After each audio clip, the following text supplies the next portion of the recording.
You're now live.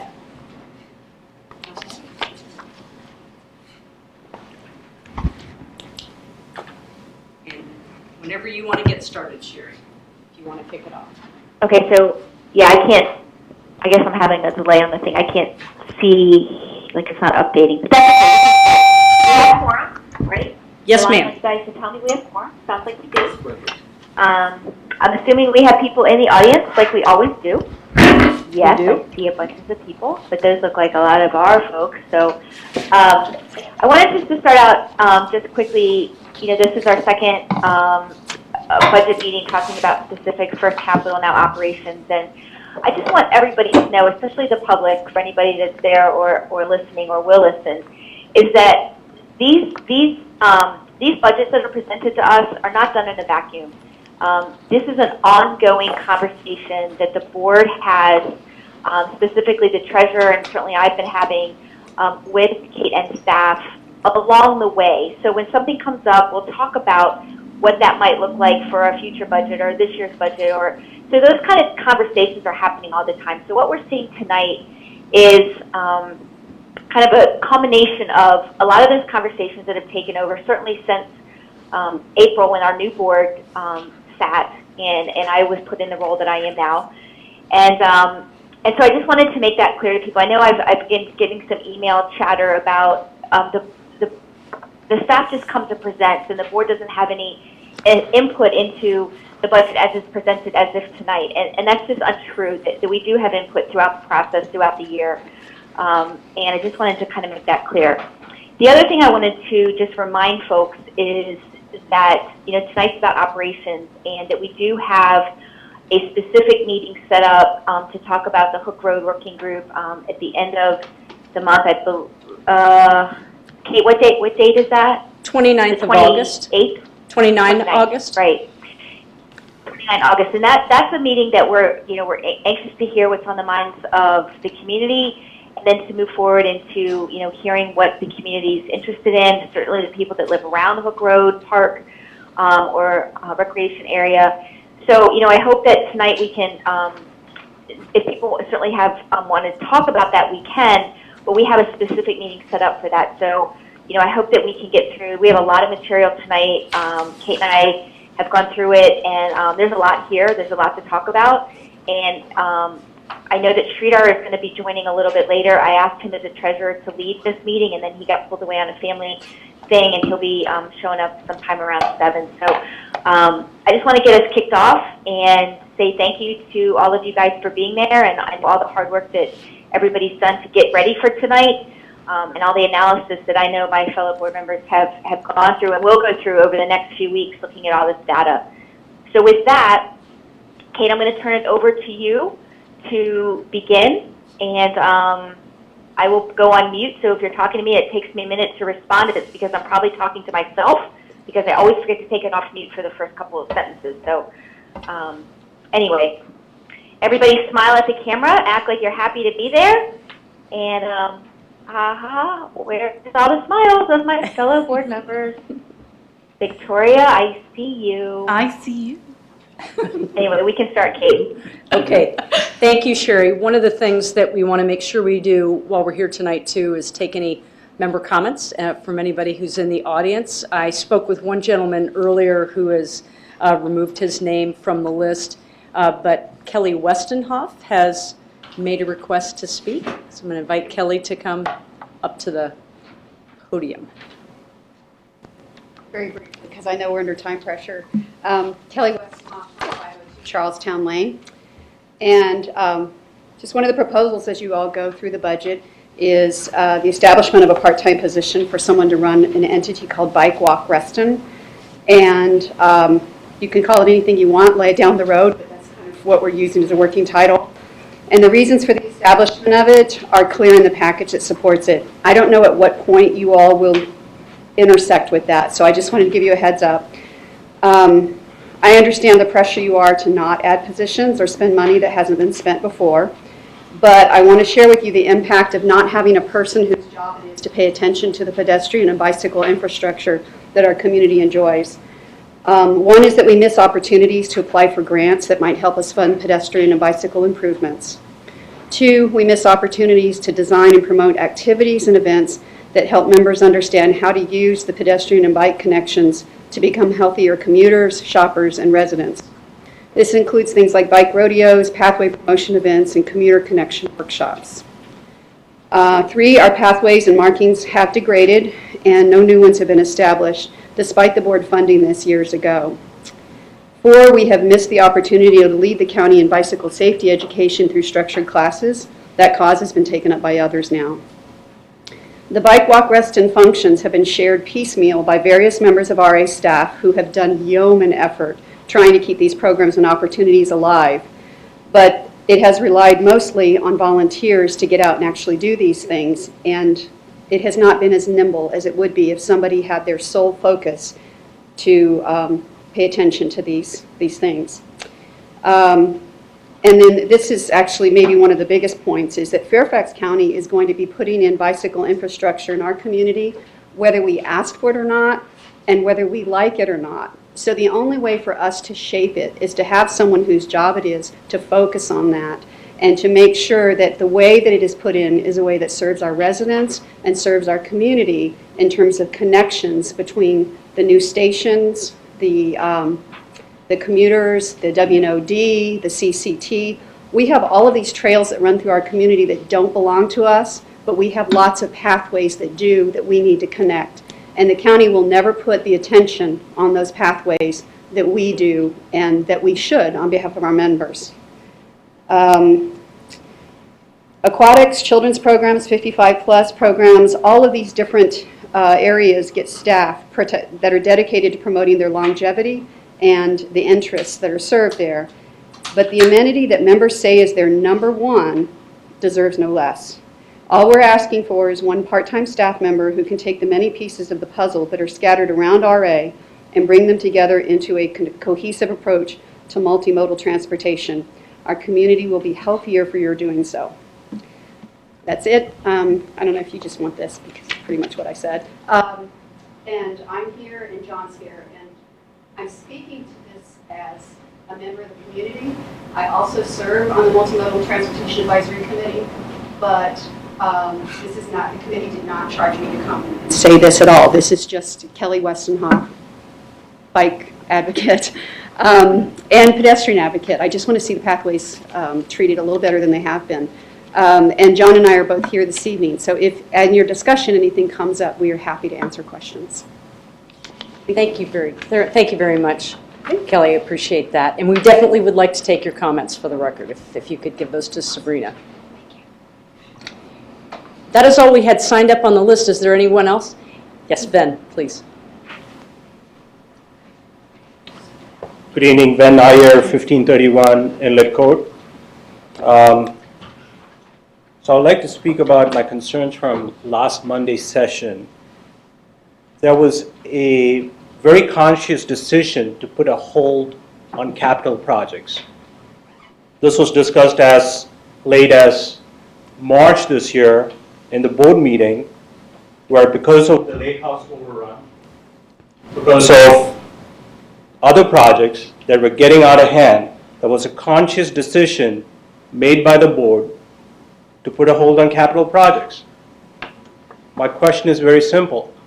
Was there a similar conscious decision that was made to lift this hold and to decide to spend monies towards $2.8 million in 2018 and $4 million in 2019 for projects like lighting of tennis courts that already is questionable about its usage, pool facilities being redone, the Hook Road project that was again discussed at length in the March meeting and was tabled so that we don't spend $50,000 on a project where about $122,000 was going to be put away for each facility. But I would like to ask the board that as to what sort of introspection process did you go through before you decided to go ahead with these capital projects. So that's one question. I hope you can answer that before you decide what the assessment is going to be for the biennial budget. The other question I asked you during member input about the excess reserve funds. So in last week's meeting, I think we discussed the reserve funds is now at 6.9 million, or is going to go to 6.9 million, which is several millions more than what the reserve study in 2014 had mentioned it should be. Again, more money in hand means more bad spending behavior. So again, think about the 6.9 million in reserve funds. So you are anywhere between 1/3 to half of your revenue through assessments in reserve funds. I think that is atypical of a homeowners association to have capital spending per year to be that of half its revenue. So these are the questions I have. This is just on the capital project side of things.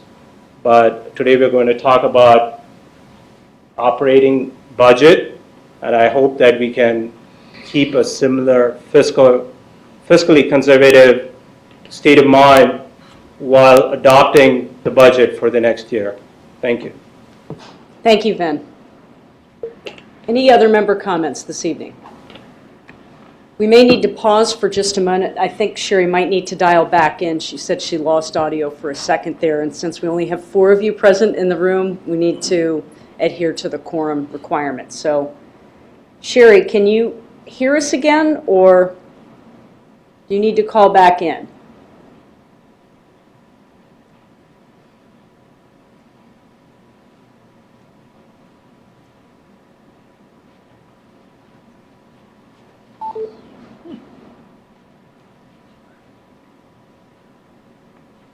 That would have been her chiming out. We'll see if she comes back to us.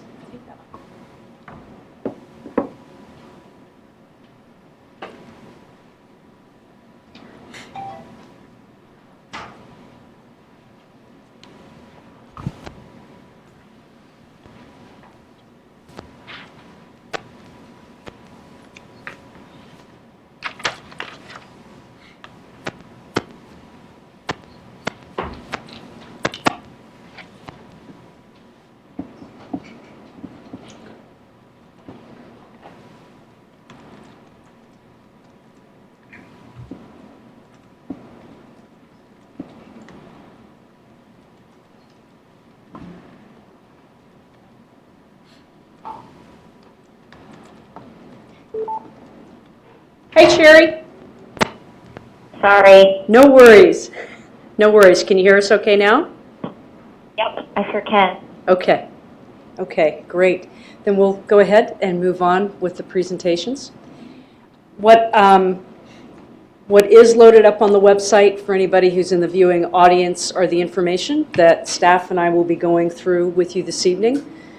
But I wanted to kick it off to reiterate what Sherry said, is this has been an iterative process over the past year with the prior board and current board, really listening to what the needs of the community were, either from the board members or through the listening sessions that we had recently. So staff have been listening carefully, taking guidance from the board. So what's being presented to you tonight is based on that.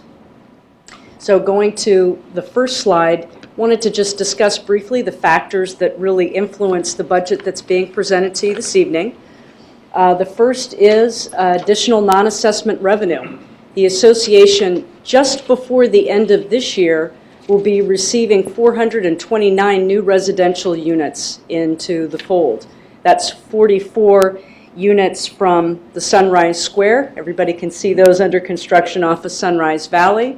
As well on Sunrise Valley, as well 385 units, and those are the apartments that are coming in for the JBG project on Vi. So that is contributing to our assessment revenue this year, and we hope we'll have more coming in on 18 and 19 from different properties. The next was a goal that was set by the Board of Directors just in June of this year for 2018 to increase non-assessment revenue by 10%. So also what you're going to see reflected in this budget is increasing non-assessment revenue, and I will let staff talk about that when they get up to present their different sections of the budget. Next is to decrease operating revenues by 3%. We're looking to achieve this in 3 ways. One is legal services, to bring legal services in-house. Throughout the presentation this evening, you're going to hear where those decreases came as a result of bringing in legal counsel in-house in the different departmental areas. But we did include in the budget in-house counsel, so that counterbalanced, but we did see a cost savings, so you'll see that in the presentation. Also, staff compensation and benefits. We adjusted our 401k, our employee health care cost sharing, as well as our bonus and merit program. That was something that actually Sherry brought up last year. She noticed when we were looking at the 2017 budget that that we needed to look at that benefits and salary package more closely. So we've worked closely with her as well as a subcommittee of the fiscal committee to look at that, and you'll see some cost savings that were realized as a part of that. Also, administrative overhead. Melissa will be talking a little bit more about that, our Director of HR and Admin. But we identified cost savings in different office equipment thanks to Robert and the IT team. Also, cellular data plans, mobile devices, office operations, and maintenance and supplies. So we were able to achieve some cost savings there. We are looking to achieve a little bit more cost savings as well when it comes to the operation of the lake house, and we'll talk with you all a little bit more in depth about that later this evening. But those are the factors that went into building the 2018 budget from the staff side, and that was pure, some of it obviously just by market, by getting new units, but also by the great guidance that we got from the Board of Directors last year at the beginning of this year. On the next slide, there are some decision points that we have for you not to make tonight, but I'm going to bring it up twice. I'm bringing it up at the beginning, and you're going to hear me bring it up again at the end of the evening. We've got about 8 different places that are important that we need to hear from the board on in the coming months as you're finalizing decision points on the budget. One, clearly heard from last Monday night that we need to establish a process to address all those proposed member suggestions in the capital, and you're going to see some operating suggestions later this evening. They are a part of your packet. They're in the back end of the presentation. Very important to us that you do take those up, but we wanted to focus on high-level issues this evening. But that process is going to be important as to how you want to take those up. Also, the RRF, or the Repair Replacement Reserve Fund appropriation that we talked about at the last meeting on Monday, suggestion of 2.9. Again, to save, to take care of the needs and the different assets that we have in the organization. Next is the 2018-2019 capital list. You received that last Monday, so you have to take a look at that. We've set up a facility tour for you all on September the 9th. It's on a Saturday, to take a look at the things that are on that list, as well as a couple of projects that are underway right now. Pool season hours of operation. I know that you all have received quite a bit of information from members about their desires for our pool hours coming into the next season. Staff have worked hard to make some adjustments this year to address some member needs. Laura Kowalski will be talking a little bit more about that, but really the meat of the conversation that you're going to get into will be on September the 18th. Where the Parks and Rec Advisory Committee will be coming to you with recommendations for schedule for 2018, and you'll really be able to discuss how you want to address that there. But there are some decision points that need to be taken up. Next is the Lake House loan and operations. Staff highly recommends that the board consider paying off that Lake House loan at the end of this year and going into 18, as well as looking carefully at operations. So there are things that have not yet been included in this budget that you're going to be seeing this evening, but they're decision points for you all to make with regard to that. There have been a couple of comments with regard to roadway median mowing. One of the members' suggestions was to not do it anymore. We do have some costs associated with that, so it's something that you all will want to consider. So we wanted to make sure we put it on the table, especially since I heard it from a couple of board directors over the past few weeks, months, so we wanted to make sure that that was out there for your consideration. Again, high-level items. Next is maintenance and environmental management.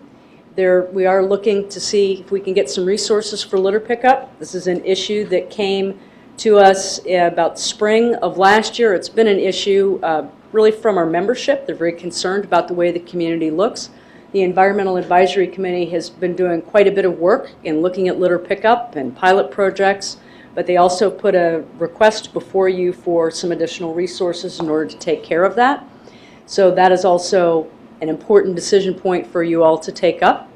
So we have information on that in the presentations this evening. And last but not least has to do with covenants enforcement and needing a resource to enforce or monitor post-DRB decisions. And Anna Verone will be talking with you about that a little bit more this evening as to what's needed there. Those are 8 high-level decision points that we're looking for, not from you tonight. We just want to bring them to your attention. Contemplate this before the next set of meetings that you have. I'll go over those meetings as they come up, but these are things that staff are looking for input from on the board. Kate, could I just add to number 5, for some people that might not have seen in previous packets, this idea of the Lake House loan payoff and operations. We're going to have a, Sridhar is working with fiscal committee, with Robert, with Kate, with all those folks to come up with many different alternatives that we might want to be considering. So there's a lot more coming on that item as they dive deeper into some of the numbers and stuff. So I don't want anybody to walk away thinking that, we just have to make a decision. We're going to have a lot more data at our disposal before, and a lot more discussion around those things before any decision point. We have to make any decisions. I just wanted to throw that out there. No, thank you, Sherry, absolutely, because it's an important conversation that the board needs to have with regard to that facility. So, to me, it's always important to kind of get to the bottom line, because a lot of the decisions you're going to be making over the next couple of months have to do with where we are. So I gave you what the factors were that influenced putting the budget together, as well as some high-level decision points that we have of the board in the coming months. So what you have before you on slide 4 is staff proposed 2018 operating and capital budget. It kind of gives you the bottom line dollars. What we're looking at for 2018 is proposed costs for net operating expenses is a little over $11.3 million, coupled with the capital budget or the repair replacement reserve fund of 2.9. That brings you to a total budget of about just over $14.29 million for the organization. That brings in an assessment of about $678. So that's about a $42 difference if you compare it to what we're really operating under for the organization right now. It is $720 is what we're really operating under. In 2016, we allotted about $550,000 to offset that, so it was a $692 assessment figure. That's what people paid in 2016. So just as a base, just to get you started, first draft staff proposed, when you're looking at some of these items and considering over the next few months, one of the things that we know is very important from our membership standpoint is what is it going to cost an assessment if you add or take something away. So the way we've presented some of the information tonight and that you'll see is if an item is requested, what is the assessment equivalent either to add or take away. So again, we're bringing to you this evening kind of a base of $678 for the annual assessment. Just to start the conversation, there's a lot of things for you to discuss, but that's that's our starting point. Okay. Yes, sir. Footnote number 2 there, it notes that there's a 5.83% decrease in the assessment, but it notes the addition of 429 units to the assessment base. Correct. So can in general, how much of our savings comes from the increased base versus the different rate?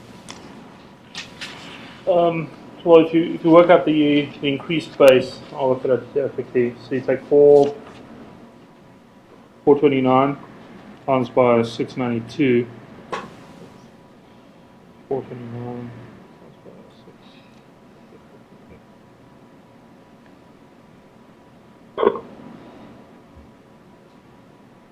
So the additional units, looking at the current year's assessment at 692, bringing in 296,000. So if you round it up, that's $300,000 It's coming in from the new, From the new base. the 429 units at the 692 rate. Okay, So- thanks. So the next slide just gives you just a quick snapshot of what percentage of your assessment dollars go to operating expenses. Just something, a point of interest if you ever wanted to know which of the functional areas, and we've tried to put all of the materials together in alignment with the different functional areas in the organization, but just what percentages go where. As you can see, and shouldn't be a surprise, maintenance, environmental management, and recreation services and environmental education are the two biggest pieces of the pie. Really goes to what our purposes are for the organization. As a contrast, to give you a flavor, about 84% of our revenues are just derived from assessments to operate the organization. So that is listed in the top corner of slide 5 there.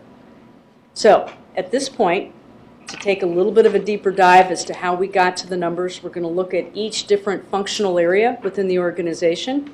Staff are going to get up and just kind of talk about variances. Some of their conversations are going to be very short with you because there's not a heck of a lot to report, but there are going to be a couple of points that they want to make just to get you up to speed on where they are. And we're going to start this evening with, not with a blank screen. Not sure what I did. There we go.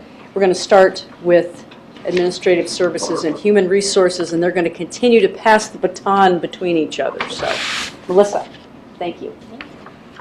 Have you go right up to yeah, it is working. And you'll need to press the push button in order to get that push one. There you go. Great.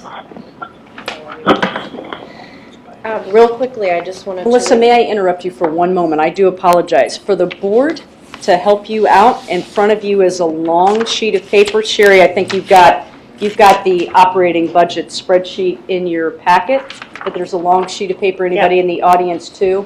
So if you want to find admin member services, you'll be able to find it here, and the variance analysis on the bottom too. So hopefully all the materials match what's on the screen. Thank you, Melissa. Sure. So just a real quick reminder, all the usual functional areas fall under my HR department, so anything from employment and recruitment on down to employee engagement. Admin services side is going to be headquarters facility management. We work in conjunction with the property manager here for this site, along with internal burst support on the admin services side. So that's, in a nutshell, what happens within my two cost centers. So the 2018 staff proposed admin and HR budget. So I've got, again, two cost centers, 1,800 and 1,900, if you're looking at that long sheet there. I have 3 full-time equivalents, including myself. So we're looking at a favorable variance between 17 and 18 of 104,692. And as Kate briefly mentioned, that's looking at things like copier service agreements, mobile device management, so we're using an external vendor to help us make sure we streamline that, and the like. So that's what makes up that 104,000. Budget considerations for 2018. With board guidance, we've looked very closely at our compensation and benefits package. So you'll see that as we go through here. I want to again thank the fiscal committee for their ears and eyes on getting to where we are now, and most especially that subcommittee that Kate mentioned, including Eric, thank you, for their time to look closely at the plan design and the features in our 401k.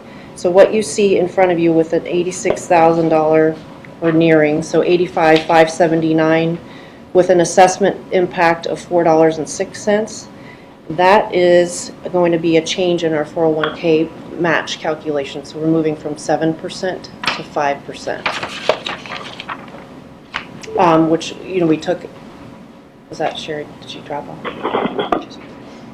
Okay. So again, one of those considerations was looking very closely at what the market is bearing and what other employers are doing in the area. We also looked very carefully at health insurance again this year. So what you see there, thanks to Sherry for her time and expertise in making sure we met with our broker. We looked very closely at the plan, the premiums, the riders, making sure we were very thorough in our thoughts there. The $89,000 $551 with an assessment impact of $4.25. We looked at the cost share between RA and employees. So what we're doing is moving the cost share up from 5 to 10% in 18 for employee-only coverage, and then looking forward, we're going to do some other adjustments to bring us more closely in line with the Listen, market. I'm sorry, could you repeat that? So 5 to 10%? Employee-only at this point. So the employees, single coverage, Single it'll coverage. hit them. So that's the 89,000. And then the Okay. next 2 years, we're looking at adjustments to bring that more in alignment with the market as well. Okay. So it'll be a step program, not to impact all in 1 year. And in terms of family coverage, do we do that? It's currently at 15%, so what we're gonna do is step up the employee-only coverage and get them both to 15% in the next 2 years. Okay. So family is 15? 15%, at current.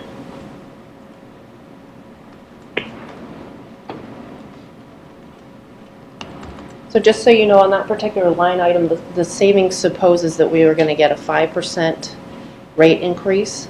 We have a January 1st renewal date, so we don't have our actual number yet, but we should have it by the end of this month for January 1st renewal. So we'll have a strong foundation of what that's gonna mean on this savings line, so I can give you the concrete data probably by the next time that we get together. Melissa, I don't mean to interrupt you. So that means for that health insurance cost, that number could change? So we might be bringing more fresh information to you the next time we get together. And then finally, that compensation philosophy update. We're looking more closely at options that tie goal achievement, making sure that we reward our top performers, just looking at a better way to do that. So we've reduced that by $66,857 with a $3.17 assessment impact. And over 2018, we'll be looking at more closely what exactly that means for the compensation philosophy. But that's what that savings is. This just gives you a graph of the actual numbers instead of just the savings. So between 2017 and 2018, you've got an uptick of around 90,000 on base salary. So that's that first left-hand side, 6.31 to 6.4 million. That does include the legal counsel that you all voted to hire. So now you're seeing where that impacted going up, and you'll see the savings on the other side later in the presentation. Spending down from 916 to 827, so a savings of 89,000 for the health insurance line. So again, that's what we just talked about with the move in the cost share. 401k match down from 293 to 208, savings 86,000. And then lastly, what I just mentioned with the compensation philosophy update, so that's a savings of about 67,000. So if we did exclude, you see a note on the top right, if we excluded the in-house counsel, salaries and benefits would decrease 2.21% in 2018. So I just wanted you to kind of feel where the difference is. Did she drop back on? I have a feeling Sridhar might have joined us electronically. Yeah, and then he's probably popping in here soon. A question and a comment. So in doing these adjustments to the 401k and to the health plan you talked to Sherry, she advised you on that. 401k, I'm not sure how we did that. And I think I asked this question once before, but I'm going to ask it again now that I understand a little more. To what extent do we do benchmarking on things like salaries and benefits? So how often do we do it? With whom do we do it? Can you just give a brief answer? And I can follow up later, but I just... Sure. On the benefits side, we have BB&T is our broker, so we do that annually. We benchmark what other employers are doing for cost sharing, what other their premiums are in the area. So that's an annual exercise for us on the benefits side. Compensation, we do kind of an informal. I've conducted the survey in the past, benchmarking the positions against. Usually it's town of Herndon, Vienna, Columbia Association, so we use those resources. This year, we did do a specific salary survey for just the SLT, that we used an external vendor that actually Sherry recommended for us to do. So we did complete that just recently. But usually it's been less formal unless it's about every 3 to 4 years that we go external to an external vendor and spend the money to do it externally on the salary side. Okay. Here's the comment. Thank you for that. Sure. And I'll have the opportunity to chat more about that because I'm interested in the benchmarking thing. The other thing is on merit pay. So my former employer took compensation studies very seriously and participated in a national study. And to everyone's astonishment, what was found is that the greatest motivator, besides having a good supervisor, the greatest motivator for people was not bonus pay, but making sure that people who didn't get their work didn't get paid as much as they did. So it was an interesting thing, and this was a broad survey of top flight organizations in the U.S. So I have to say I always I'm skeptical about merit pay. I liked when I got it, but I'm not sure. I'm not sure that it makes sense. But that's for further we can't do that this year. But I think it's an interesting question. We are moving to, senior leadership team and I are going to work closely with Melissa to move to a different type of performance reward system, because it's been purely merit with an occasional bonus, and I'm finding the same thing you are. It And so causes Melissa and I will be jealousy looking at more it. than it incentivizes. It can, absolutely. So we're working on it as a Okay. team. Yeah. New philosophy. Any other questions, comments? I did want to note that the 3 items that Melissa mentioned earlier are already incorporated into the budget package that you have on the base. So we know that that's probably a board decision point, so if you wanted to change that, you could, but we already included that in. That's, I think, one of the only items that we've already included in the considerations that we're giving you this evening. And that was based on board guidance from last year and going into this year. Sherry, did you have any questions before we invite the next contestant up?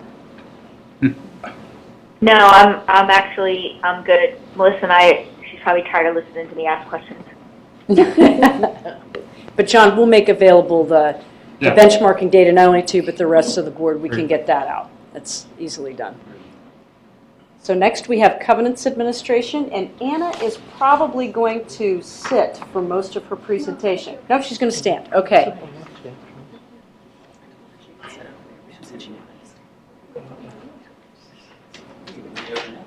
Just FYI, it's easier to hear you guys when you're sitting at the table than at the podium. Okay. If that helps Anna sit. No, she's not going to, I can tell. But I know she's going to speak loud enough for you. I promise.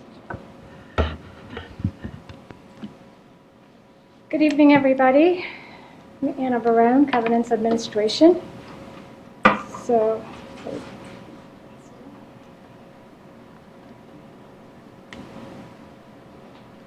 our functional area for our department, obviously Covenants Administration and Compliance, committee support. We provide administrative support to the Design Review Board, Covenants Committee, and Legal Committee. We have a couple people here that participate in our meetings, of course. POA administration, we prepare disclosure documents and community engagement and outreach. We provide educational workshops, and we do community service projects such as the Helping Homes Project, if anybody's familiar with that project. In terms of our department, we have 14 full-time employees, and in terms of revenues and expenses, our revenues for 2018 will probably be just about flat, just about like 2017. Our expenses will be probably decreased, not probably, but they will be decreased by about $118,000 or close to $119,000. And the reason for that will be primarily because we plan on bringing in in-house counsel, so that's a big decrease in expense. And also decrease in court order repairs. Last year, we tackled a huge backlog, or this year we're tackling a huge backlog of properties because the board allowed us to take on a backlog of 24 properties. And based on bringing that backlog down next year, we won't have to tackle as many properties. We probably will only have about maybe 5, if that. And we plan on probably tackling those by engaging with the members, so we won't have to really spend the money to go on the property for those repairs. And the court order repairs are properties that have had to escalate through the process, and we've had to file suit. And we now have a court order to go on the property to make those repairs. And the 24 properties that we're tackling this year are properties that have actually built up over the course of several years. And we asked for funds this year because we kind of wanted to start with a clean slate and just make sure that we really got to those properties and not get building on that backlog. So we've been able to do that this year. Anna, Yes. how many do you think we'll be looking at in 2018? Will we complete the 24 this year? Yes, we will have the 24 completed this year. So right now, we have 5 properties at legal. If we do have to file suit, we most likely will be able to engage with the members to get those properties, going through the repairs. So I don't think we'll have to actually go on the property and make those repairs. But if anything, we don't foresee having any more than 3-4 properties through that process. So Right. we've put a little money in the budget just in case we have to go through that, but we don't foresee it being that much. So we had $75,000 for 2017, and I've only put in $15,000 for 2018, so it's quite a bit less. So. Right. Good news, actually. For the staff recommendation for the 2018 budget is to add a post-DRB project approval inspector. And the reason for that is that we've been challenged by having projects that have been approved by the DRB and not having someone that's been able to go and inspect after the member has installed the project. And technically this task is actually a requirement of the deed. We've not had the resources to go out and ensure that the member has installed the project correctly. And the downside to that is that we usually find out about this during a resale inspection, or sometimes we find out about that because a cluster will come forward and say, we have a homeowner that is encroaching on our common area. Sometimes that may come up with, an RA, staff member, environmental resources coming through and saying, we have a member that is encroaching on RA property. So the problem with that is when this is happening, it's brought to our attention too far down the road. So we might find out 10 years later, 20 years later. And then at that point, it's problematic because you can't ask, well, I guess you can ask the member to tear down their fence or tear down the deck, but it's really not the most optimal of situations. So the reality is that we really need to be more proactive and check on the project to make sure that this is not happening. Because it's, you don't obviously it causes animosity between homeowners, it causes animosity between cluster board and homeowners. And we want to take it a step further so that we actually are engaging with the homeowners so that we are checking as the project is being installed. So we almost need a project manager of sorts that's scheduling with the homeowner to say, if you're installing the project, make sure you're coordinating with us so we can come out and inspect before you're putting up your project or while you're putting in the project so that we're making sure that it's within your property lines and you're not encroaching on somebody else's property. But we're processing about 2,000 DRB applications per year on average, so that's a lot of inspections. And we don't currently have, in reality and indeed, the homeowner is supposed to be calling the DRB, which would be staff, to let us know when they've completed the project so we can go out and inspect, but that does not happen. So it's incumbent on us to make sure that inspection, occurs. I feel that's, very important because again, when it's occurring, too far down the line, you're, incurring a lot of issues. So that is the staff recommendation for 2018. And again, this was not included in this base budget. It is something for you to consider. But is, as you heard from Anna, something that is necessary. Is the 55,885 fully loaded? With benefits. Okay.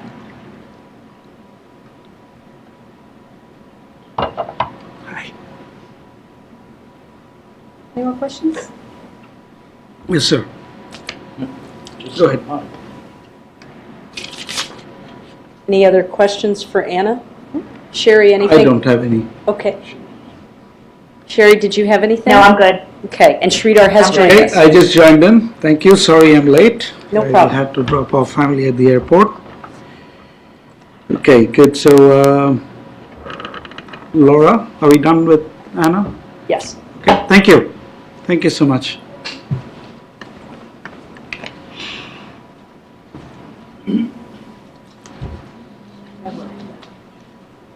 Bear with me, I just get the clicker. Laura, You get you that? doing it or Laura, right? You're going to do it? I think I'm next, if I Okay. remember correctly. Oh. And I'm, just for the benefit, since I'm here, and I'm just going to leave this here, I'm going to stand up for you. The next department is Corporate Board and Management Services. Oh, okay.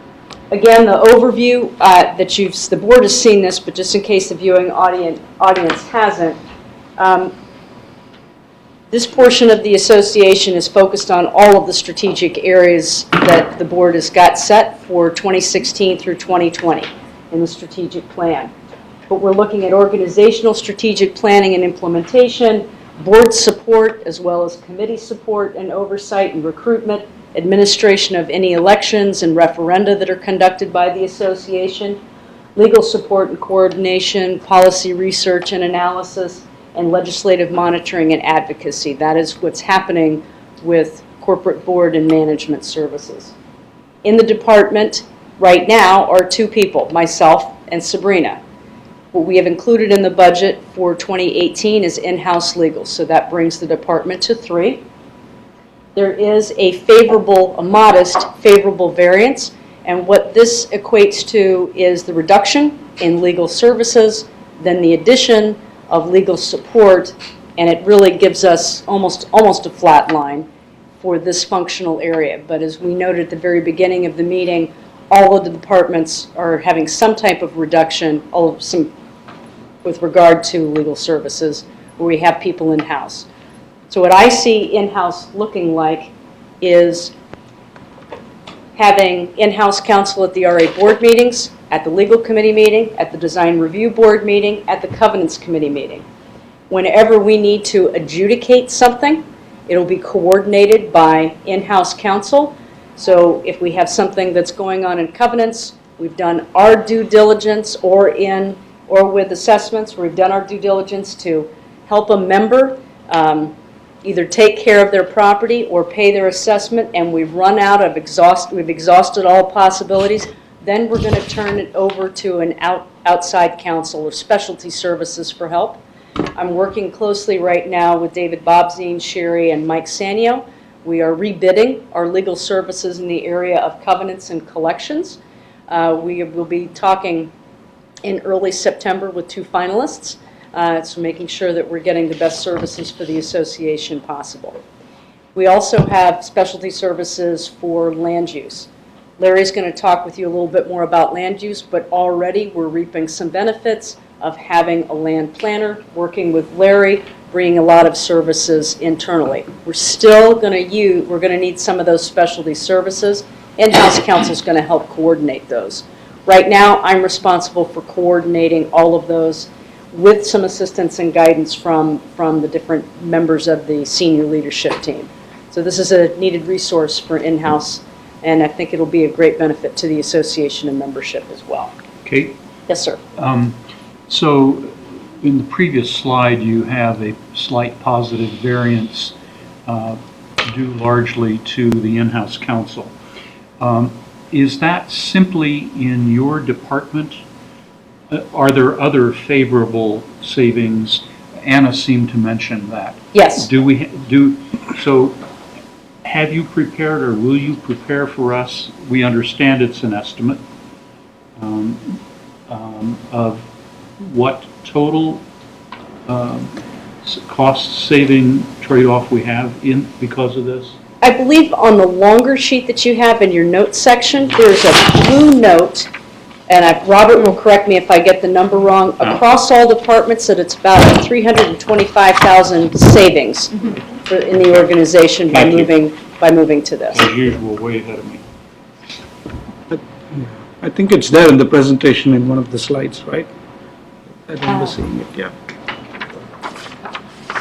That's what we're looking for in-house counsel with the department.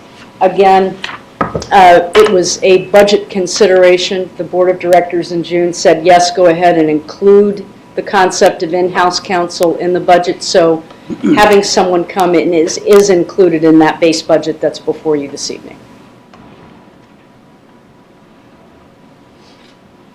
Any additional questions? I'm going to turn the baton now over to Laura. Laura, sorry, yeah. Okay. Thank you, Laura. Thanks, Kate.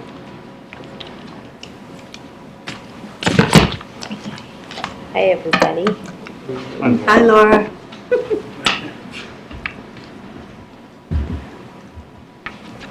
Okay. So, our recreation services and environmental education, I've been through our overview of purpose for our May 15th meeting, so I won't go into a lot of detail here. We support two areas of your strategic areas of focus from your work plan with optimizing member experience and leveraging technology. And on the 15th, we mentioned a question that's frequently asked of us is, why does the department exist? And it's within the deed, and because the deed and the bylaws say so. We provide programs, facilities, events, and recreation with education for members of all ages. And as you all know, recreation is a highly valued amenity in Reston, whether it's at a pool or just walking on a trail. The subdepartments include aquatics, camps, events, lake house, administration, tennis, and the Walker Nature Center. So for our number of employees are shown there. It's approximately an equivalent of 33 FTEs. The cost centers for the department are listed there from those departments I mentioned on the previous slide. And when you take a look at where we are from 2017 to 2018, we have a decrease in revenue, primarily related to two things. One is the aquatics and tennis revenue for pool and tennis pass sales, and then also a decrease in revenue for the lake house. The expense is also an unfavorable variance due to the impact of the lake house loan. Kate mentioned to you one of your the decision points that we're looking for from you all is to potentially pay off the lake house loan, and then that does change what that variance looks like.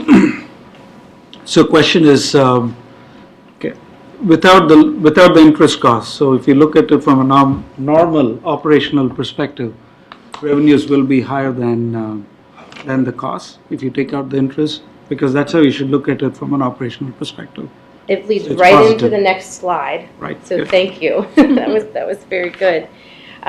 So this slide shows lake house payoff information, and then for the loan, and then it also provides three alternatives. And Sherry mentioned that Sridhar and the fiscal committee would be taking a look at various options. So these are just three that are presented to you this evening. So if we were to pay off the lake house loan, that's you can see at the very top of the slide in yellow, $182,797.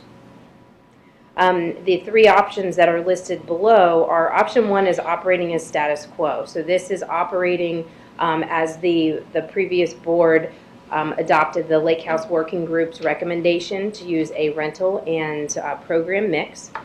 The second option, and that is what has been included in the budget. The second option is rentals only, so that's zero programming at all in 2018. And then the third option is a 6-month split. So it is operating with that program rental mix for the first 6 months, and then for the last 6 months, it is a rental only option.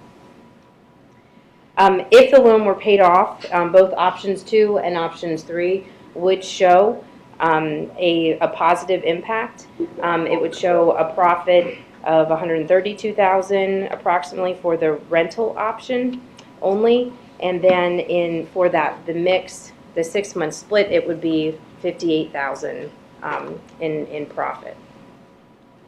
Laura? Yes. The idea behind option 3 is that you think it'll take 6 months to get fully engaged on rentals only? No, we were asked to pull together varying options. So right now you have a school year and you have programs in for Lake House. So the school year crosses over 2 years. So you have a fall program in now, and then you have the spring, the second half of the school year, the first half of 2018. So this assumes it'll run through the school year till June, Right. and then you get into rentals.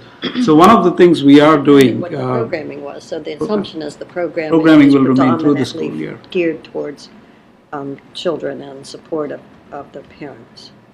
Okay. right. So one of the things we are continuing to look at is basically the assumptions behind the lake house revenues as well as the costs, and ignoring the interest and the loan payoff. What does it look like from an operational perspective? And at least I am, along with Sherry and with Laura and Kate and Robert, we are scrubbing those numbers, going through the assumptions. So we should have an update. Go ahead, Victoria. So for the some of the programming at the lake house, in particular childcare, what was used to benchmark what we charge? Because I went to the South Lakes High Pyramid back to school bash, and I got the rates, and I looked at the rates, and it is considerably less than the market rates for some of the childcare facilities in the area. Was it benchmarked on those or SAC? It was benchmarked on multiple. So what we looked at multiple different types of daycare organizations. And when you look at some of the daycare organizations that also have a school or a preschool, those tended to be higher. And then when you have just morning care or afternoon care, those were lower than those that provided we did benchmark preschool. it on people who are having the cost of their facilities as opposed to SAC, which doesn't have the cost of facilities. It wasn't necessarily driven by having a cost to the facility. No, I'm just saying because there's a big differential in how much a facility has to I see what you're charge saying. if they're not having to pay Sure. for rent. Absolutely. Absolutely. So for SAC, that was our prime focus, and we were very close to benchmarking for SAC. And then you'll see a step that was planned for 2018 or 2019 to get us more in alignment. But with beginning a program and starting off, we needed to be competitive. I just and have wanted to a make bit sure of a because drop. as someone who's, in need of these services, I looked at the prices and I was shocked by how much we are probably missing out on revenue opportunities. And really the big thing is the cost of the facility and how much it is in what every parent pays Sure. at any facility other than SAC. Yes. Okay. And we're within about $20 of the SAC monthly rate. Okay. Yes. Laura, I don't know if you mentioned this already, but I think you also have to talk about the scope of the program. It's a very small program, and so even if there was a chance to increase the per child cost, it still would not get the revenues that we think the principals will get us. Right. Okay. That was another piece that I was wanting to understand. John, yeah, go ahead, John. Laura, is there, besides childcare, any other significant programming at Lake House? During the summer months, we ran a camp program last summer and then also this summer. The other programs were one-time events, Cookies with Santa, some just small-time one events. So in the 2000 draft, we did pull back on some of that programming, and so that we can increase time available for rentals. So we made that shift slightly. But it would really be looking, to you all with these options on what you prefer. So childcare is the one year-round, and then we have summer camps, and then we have occasional programs. Very occasional. But we've only been operating it about a year, right? Year and a half. Right, Yeah, remember so in the. it's not like we made a huge press towards trying to flat out program everything. Right. And there's probably some mix that makes sense. So maybe that's a good segue to make one comment before you go off this slide.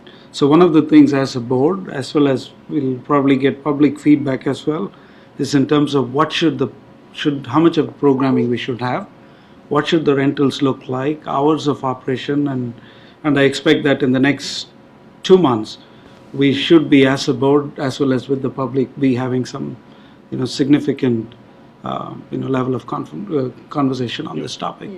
I had suggested at, Give the right one of guidance. our PrAC meetings that we talk about having a brainstorming session with the board or whatever, specifically on Lake House and what we might do to increase both visibility, the use, the whatever. I think the community drop-ins that Mike's coordinating, once a month are a good way to try to get that, people being there, seeing what it is, how they could use it, and certainly make a bigger press for people having graduation and birthday parties and all Go ahead. sorts of celebrations. And to reiterate, so the current budget does not include paying this off, right? It does not. This is the one thing, this is what we're. It does To not. make it clear for everybody who's tuning in, right? The budget right now assumes we continue to make payments. The 678 that you see there does not include that. So if we took that off the table, if we paid off the loan, you would save about $8.6 out of the assessment. So it'll drop down to about 669, sorry, approximately. But essentially, we'll be using up our cash, using up the cash to pay off the loan. So, and in the corporate world, you give it back to the shareholders, which in this case, the members, by returning the operating fund to them through assessment reduction. Go ahead, Laura. Okay.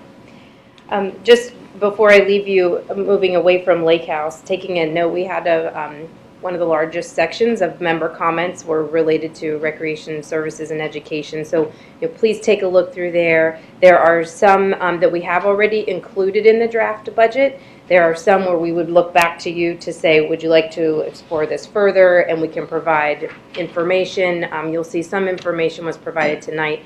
For example, one question was, what RCC programming do we do? There was a suggestion, don't overlap. So we provided our partnerships and then also where we do overlap. So if you need information for any others, please just let us know.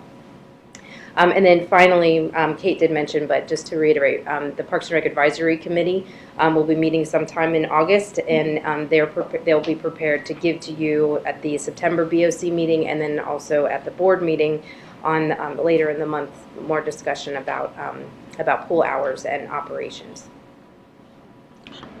All right. Thank you. So again, considerations that we want you to think about. Obviously, the first one on the payoff is going to have a positive impact on the other three options that are listed there. But as Laura gave you some of the numbers there, but again, we hope to have a conversation on that, in the month of September with you. I know that Sridhar will be helping to lead that conversation. But a decision point, the only thing that has been included in the budget is what's listed there on option 1, and that is the status quo. Again, we are looking for the board to make some different decisions there. Sherry? Yeah, sorry, most of that conversation I was driving through the mountains. Okay. I am looking forward to that conversation because I think that there's a lot of area that the board can make some decisions that are going to positively impact the community, both financially and just in programming or rentals to our community members. So I look forward to more discussions on that. Yep. Thank you. Thank you. Okay, thank you. Okay, thanks. Passing the baton again. Thank you. Yep.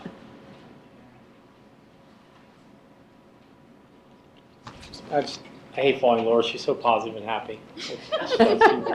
She lights up the room. I do not. I'm Mike McNamara, the maintenance deputy director. You can see. Whoa, wrong way. Wrong direction, yeah. Get it done. Overall purpose of the maintenance department, to provide and operate, maintain safe, attractive facilities. The main focuses are the community buildings, roadways, ball fields, playgrounds, multipurpose courts, pathways and bridges, and all recreation facilities. Our other points of emphasis are the environmental maintenance of natural areas, lakes, ponds, and streams. Maintenance and safety inspections of all RA facilities are our number one priority. That's what we do on the daily. The sub-departments and the maintenance department, the administration, we take care of the RV boat storage yard. Garden plots, lakes, natural areas, open space. We have construction and pathways crew, recreation areas and grounds crews, and we take care of the community buildings as well.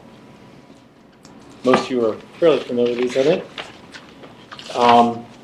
I'm not going to go over these. This just shows the enormity of everything that we maintain and take care of, from our facility to the pools to all the pathways. You can see the numbers of underpasses, bridges, the lakes, the open space, the natural areas, meadows, pavilions, playgrounds, ball fields.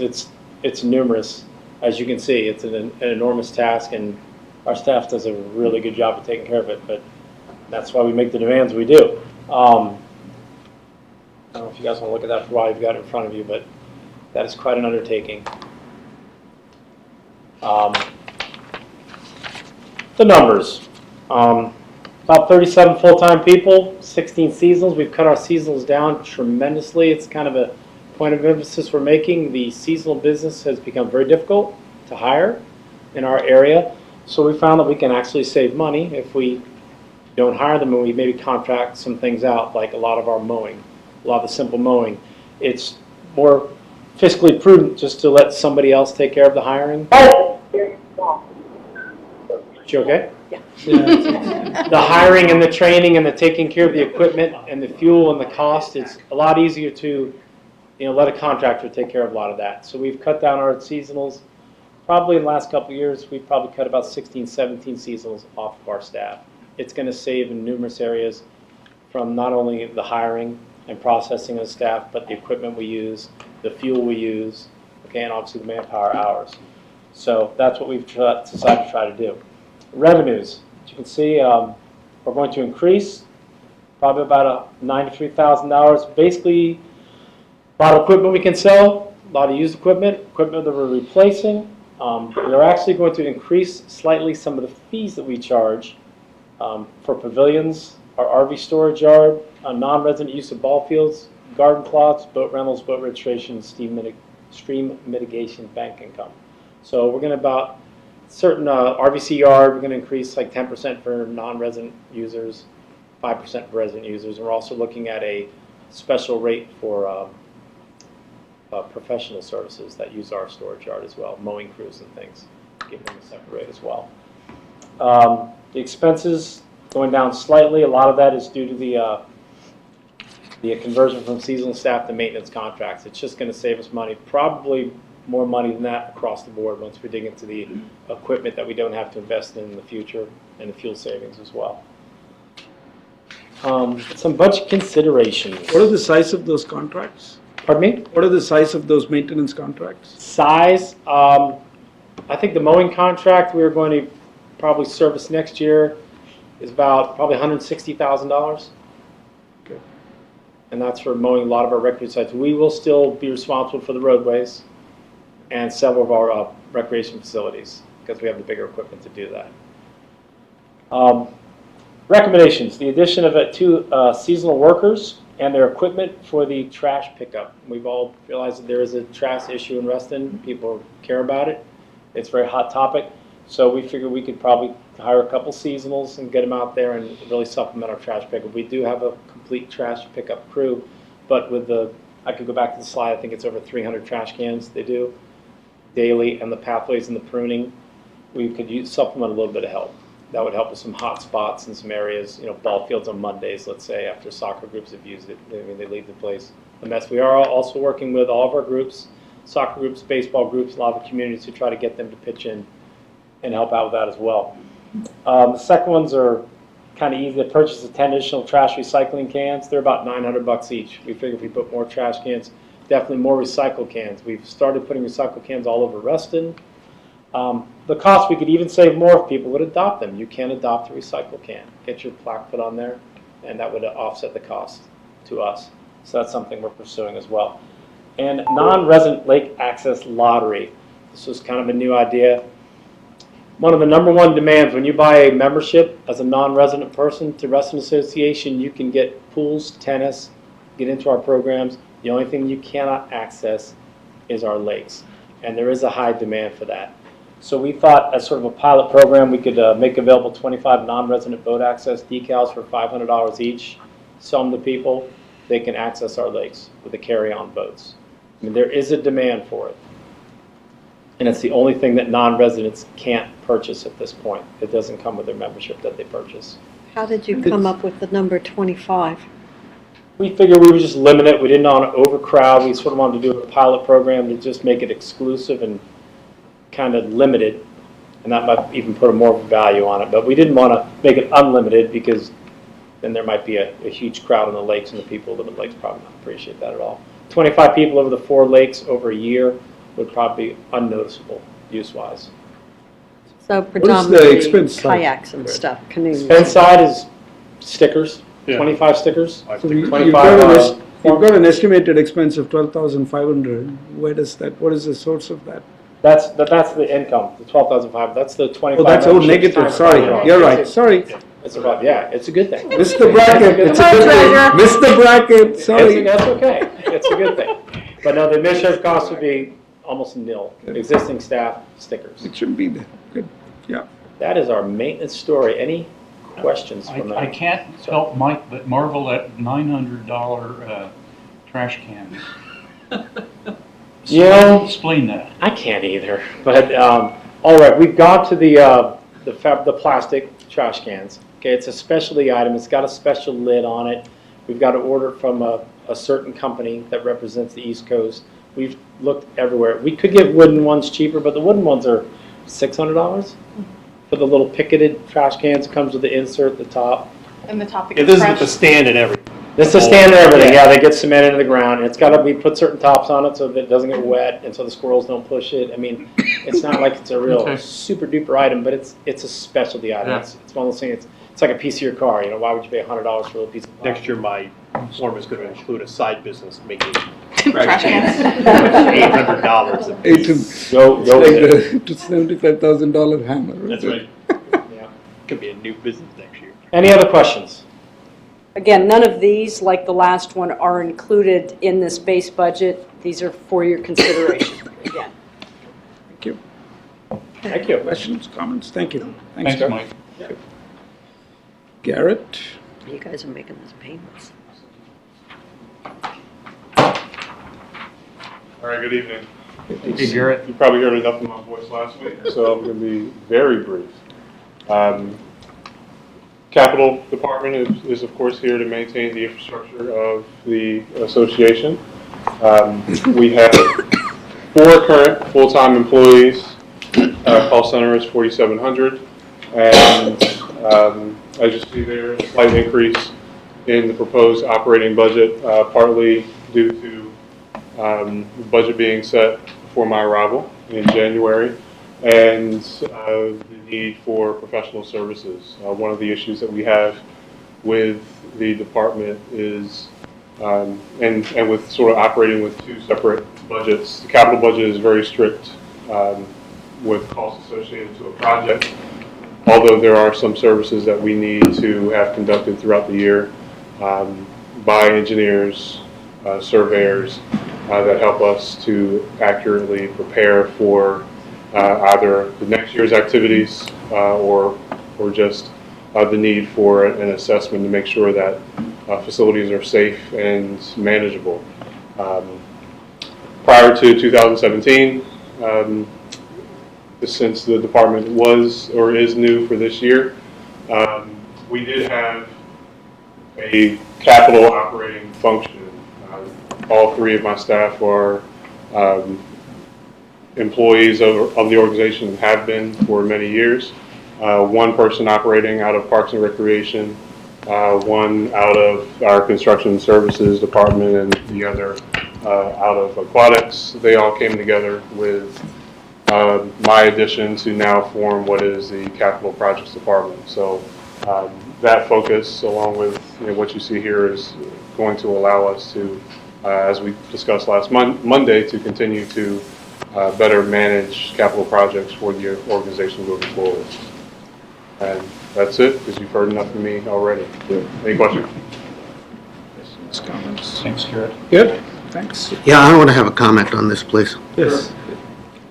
I apologize for missing last week. I couldn't help it. I had valuable work assignments, but before last week, I asked that it would be included as part of the discussion and part of the record. I'm afraid I don't think it is getting any consideration at all.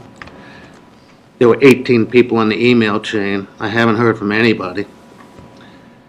I sent it to just a handful of private members and heard from all of them, who all told me that the proposal was excellent. The title is, "It May Be Time to Repurpose Hook Road Park." I want to submit it for the record tonight. I want to encourage everybody to read it and get back to me. I think we should have an open discussion with the entire Reston community, all 4 quadrants included.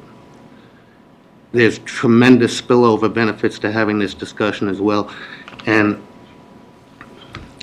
I know the direction this thing's been going is going on, and the way people intend to send it, and the discussions that are going on. And when you are not in line with those discussions, it's very common for you to just be ignored and just have it swept under the rug, just have it put in the corner.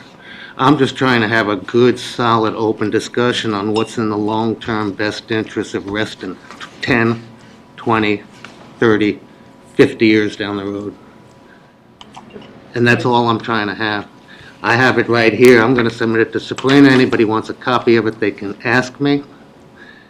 And I look forward to detailed discussions on Hook Road Park in particular, because it's on the table right now. Right, good. But on projects of this nature in general, going forward, we need to rethink the way we do things around here. And even if the end conclusion is we're doing it the best way we can, I want to at least study the way we're doing things and look into, with a little bit of vision, how we can do things better in the future. We all know about creeping development. We all know about the cry for open spaces. How do you want those open spaces to look? There's all kinds of discussions that can spin off. I'm only touching on the surface. And this touches, I can't imagine Friends of Reston, the environmental people, PRAC, and all those not being all over this and agreeing with it.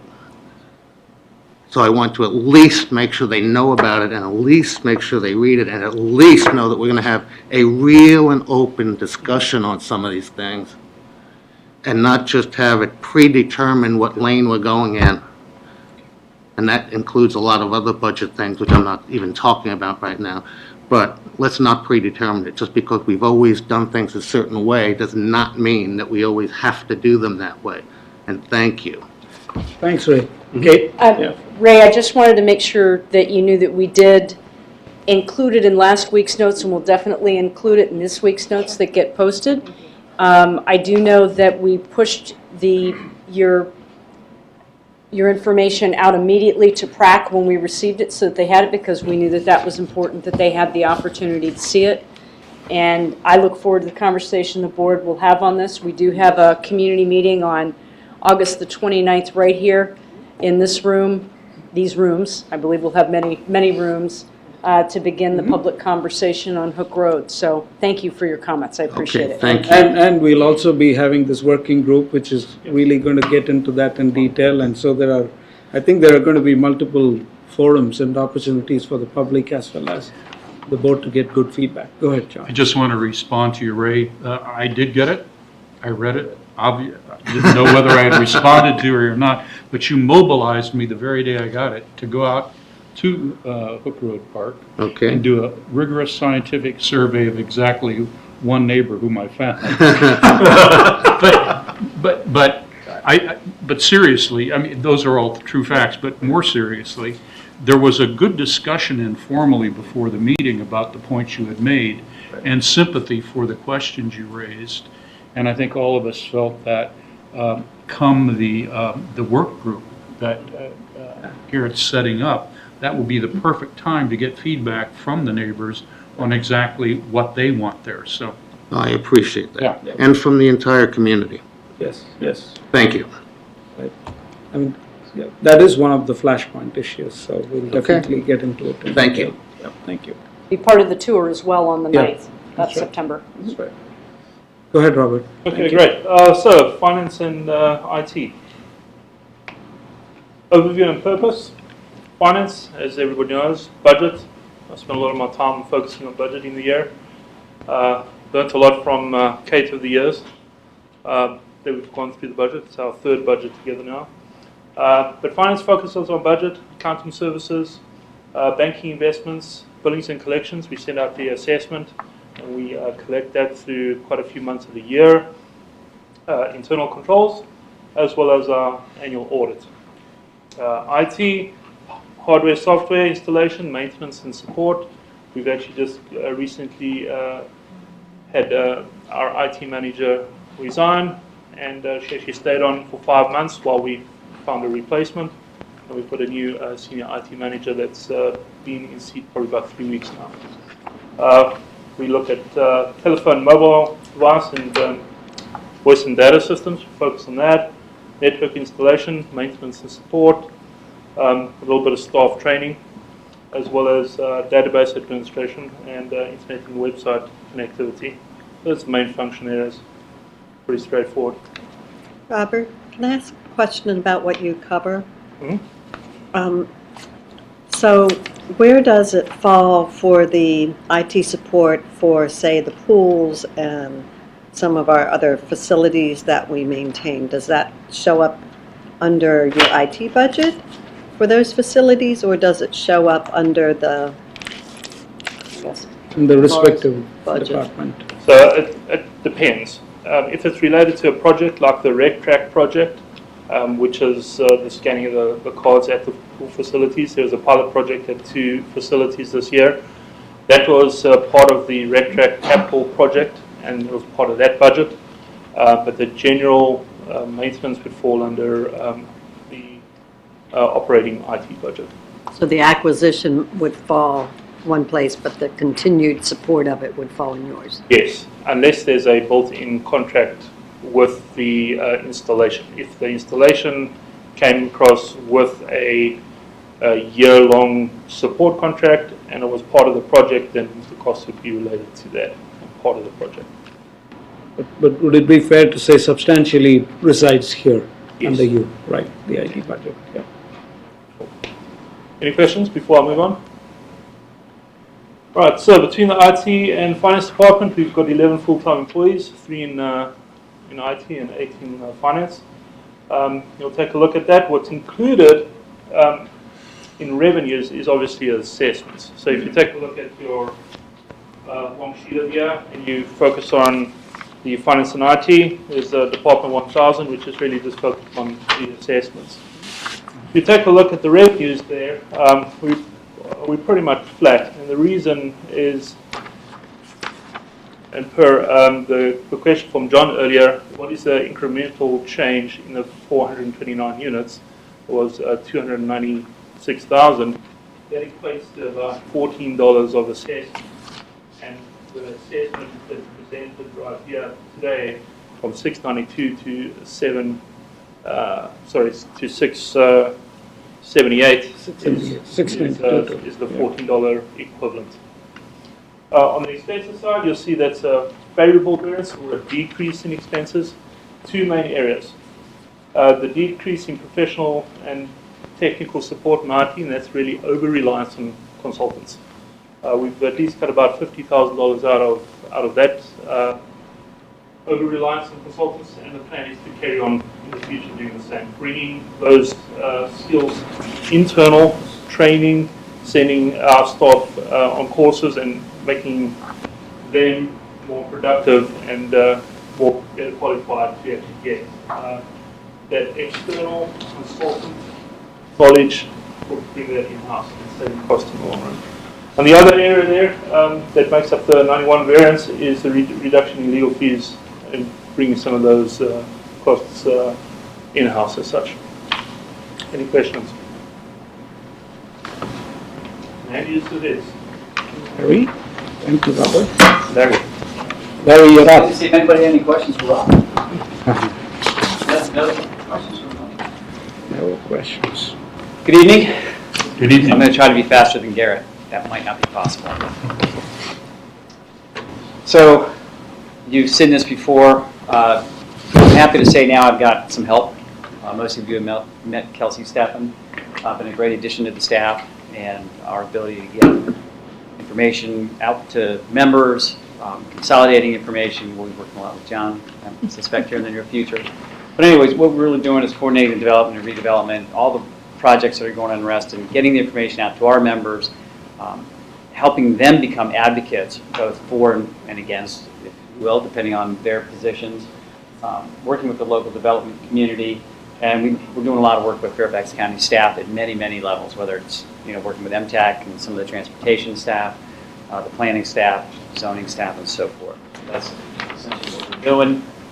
Again, last time I showed you this, I think we had two, but had the little parenthetically, one unfilled. So again, 2.5 months, that's been a solid 2 there. For revenue side, Kate and I have had numerous meetings as of late, and we've got another couple coming up, and we think we're going to be successful in getting some proper dollars.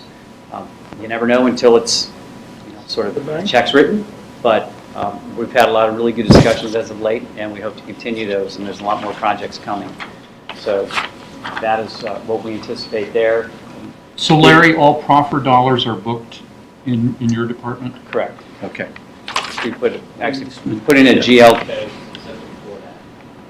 And forgive me for interrupting you, but of course, whatever that money comes in, if there's a project that the board would like to use it toward, that will be your decision. It'll just, the money will get transferred, but we'll be receiving it in land use.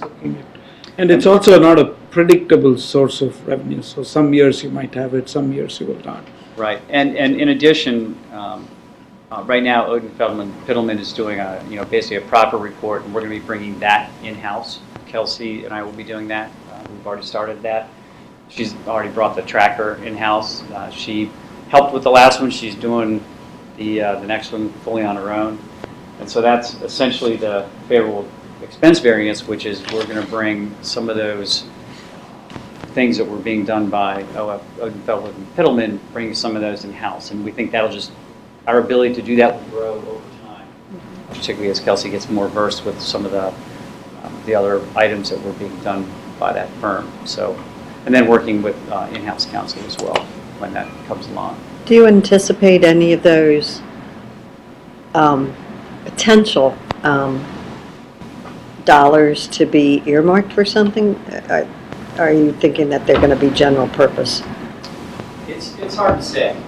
One of the strategies we're working on right now, and I don't want to say too much over the microphone here, has to do with specific dollars that a developer is required to pay to somebody, and we'll just leave it at that. And so some of those things may be project specific, others very well may not be. But it's a good question. But all of those additions to property or proffer considerations will come from the board to be considered as well, just like we did with Sunrise Square with the Seacas property. So that'll come before the board so you can see where we are. In that case, instead of getting a capital contribution, we're receiving land as well as the new assessment income that's coming in. So every project will be different, but we'll make sure that we try to bring the best to you so that you have lots to work with. Do the expenses include Odin Feldman for easement types of things? It does, right? Right, yes. And how much of that do you think will transfer to the in-house counsel? Any or none? We figured about 50 or 60, I can't remember the exact number, but we reduced the legal expense line item in here, I think by about 50 or 60. Based upon, okay. Based upon that. We'll have to double check on that, but we did reduce it for sure. Thank you. a combination of our land use planner with Kelsey and some legal, we were able to pull in, so. Excellent, thanks. Not quite as short as Garrett, I tried. Good, no, that was Any other good, questions? thank you. Mike? The last slide. That Never go on vacation. A little short end of the star. Good evening. Good evening, yeah. Mike. So as I had indicated back in our May meeting, the primary strategic focus area for communications and member services is optimizing member experiences, which specifically are the areas of communicating with our members and the community, marketing RA products and services, branding the organization, our volunteer engagement and management, and more than anything, it's delivering a high-quality customer service experience to our members. The department is primarily made up of two departments, 1100, which is communications, 1400, which is our member services team. In total, the team is 9 full-time employees, of which 6 are focused on communications, 3 full-time on the member services team. Member services also has 1 part-time staff position, and in total we have 13 seasonal employees, of which one of those seasonals comes on board to assist our volunteer team during our peak season. For revenue next year, we're looking at a positive variance of $211,000, which actually reflects a new program that we're going to start doing, which is an advertising sponsorship at some of our RA facilities, specifically pools and tennis courts. It's an area where we've not traditionally sought sponsorship advertising.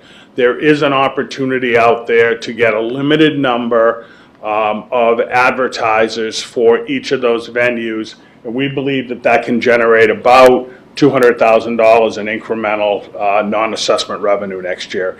In addition, we're looking at an additional 15% increase in ad sales from the magazine and about another 15% in our conference center rentals. Our conference center, for the most part, we see steady increase year over year. Last year we had a huge spike, and that was just frankly pure luck. But on average, we see a steady growth of about 10 to 15% in our conference room rentals year over year.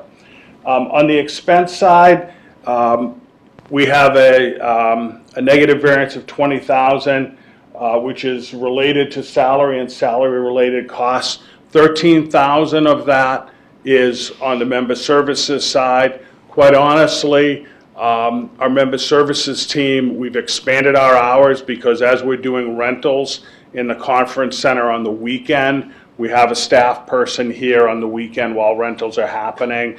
RecTrack has increased our activity in member services. We've seen a huge increase in activity this year. We expect that to decrease a little next year, but that's still just the second year of our RecTrack rollout, and we still anticipate a significant amount of activity with pool passes, new pool passes next year. Just a couple of other things I want to mention before I wrap up. In addition to the work that we're going to be doing on rolling out a sponsorship advertising package for facilities, in November we'll be coming back to the board with a marketing plan for RA products, our activities, the lake house, our community buildings and pavilions. So we'll have a detailed marketing plan that will support a lot of the non-assessment revenue that we're talking about driving for next year. And one other activity that will be a priority for the communications team in 2018 is really looking at our website. So we've heard a lot of feedback in the listening sessions. We've gotten some feedback through the little surveys that went out. Clearly, we know we need to make it more user-friendly. That's the information that we heard loud and clear. So we're going to spend a good portion of 2018 developing a plan, getting input from the community on what changes we should be making to the website. And then at some point in 2018, we'll come back to the board with next steps on potentially a redesign of our website. That will also include some feedback and requests we've had for some type of texting or alert notification process as well. We've taken that feedback seriously, and those are going to be priority items as well for 2018. Go ahead. Okay, Dory. Sorry, just to be clear on the Glossy Mag, I know a lot of members complain about that, thinking that we lose a lot of money on it. Do we make money on that? Do we lose money? Do we break even? Where do we fall on the lovely Glossy Mag? On the magazine? So the magazine costs us about $119,000 annually, of which $85,000 of it is actually the printing cost. $26,000 is the mailing to the member homes, and then we have some ancillary shipping expenses, about $8,000. Total magazine cost $119,000 for the year. We are projected to do $73,000 in ad sales revenue next year from the magazine, so the net cost is $46,000 on the magazine.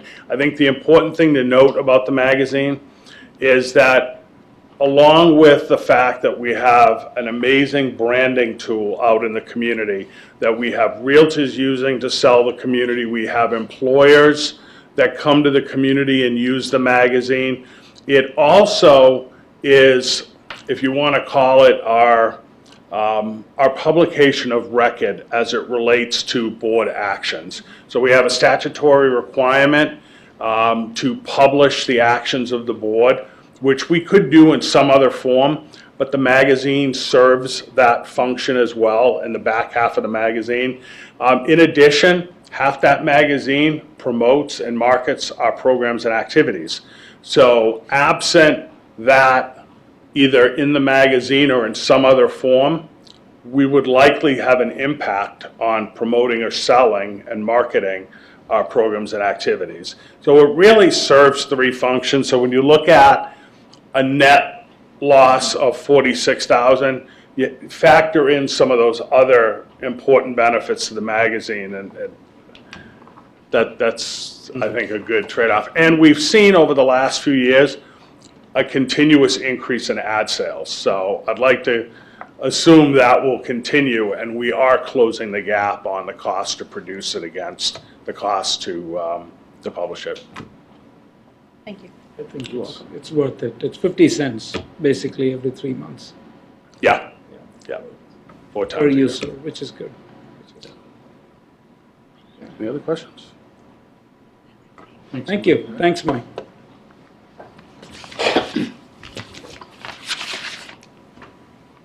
Thank you, sir. I appreciate that.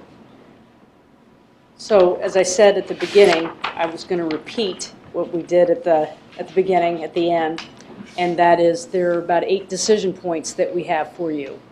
In the next couple of months, Sridhar, I know, will be helping to lead some of the budget conversations, but the 8 things are, again, a process to address all of the members' suggestions. And the back half of this presentation, pages, specifically slides 45 to 57, include all of the operating member suggestions that we've received.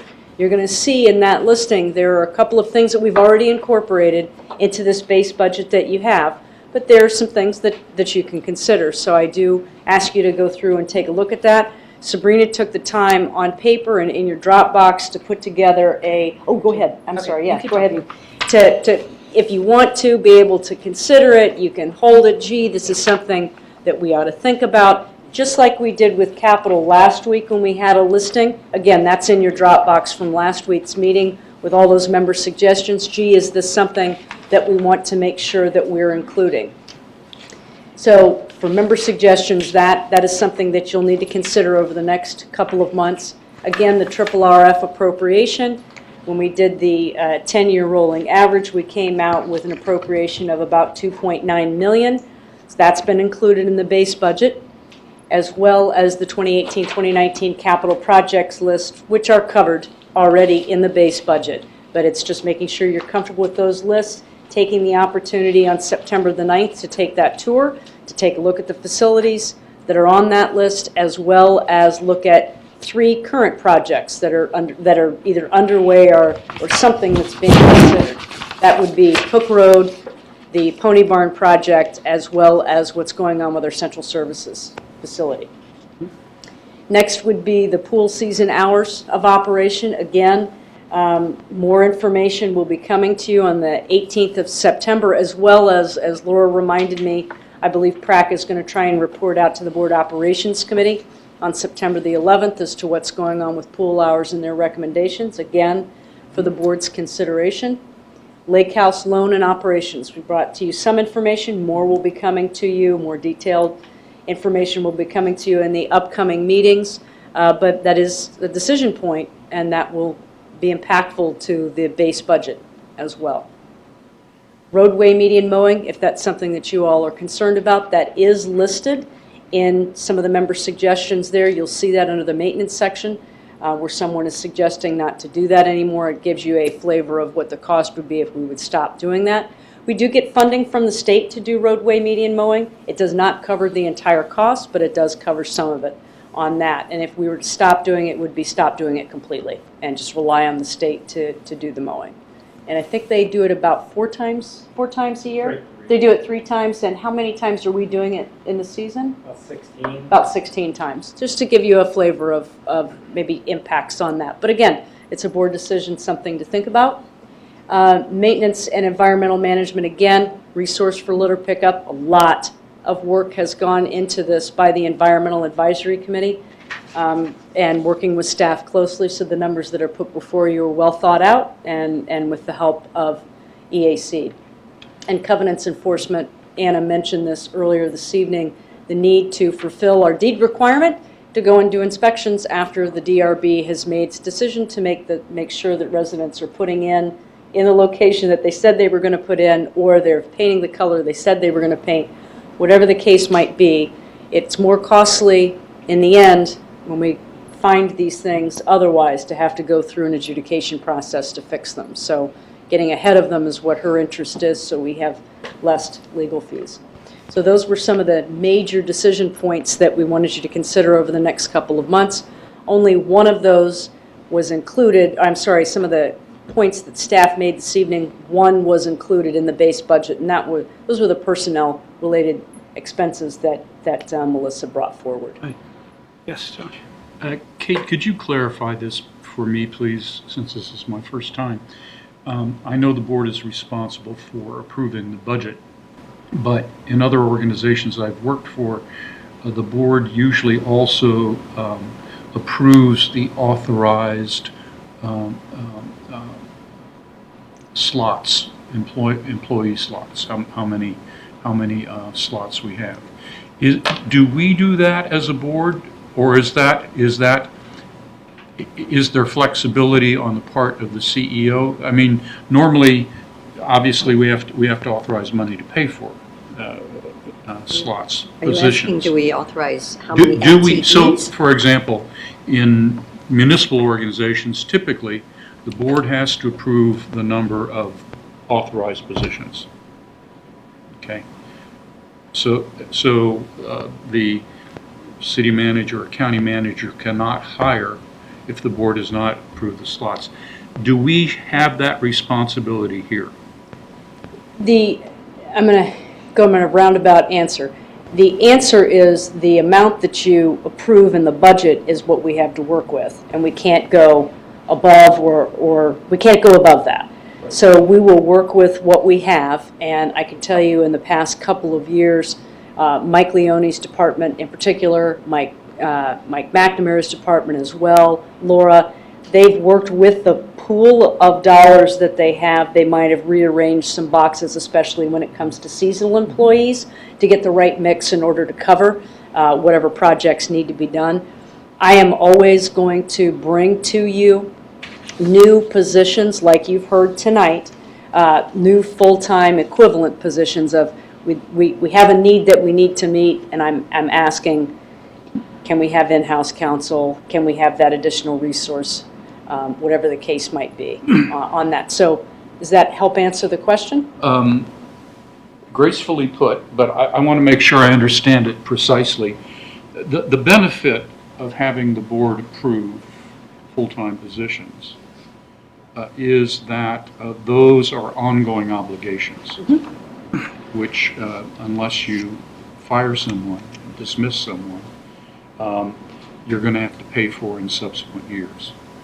And so it is a thing that's so intimately tied to structural issues in the budget, because it's an ongoing expense, that I find it a good thing. But I don't know what the practice here has been.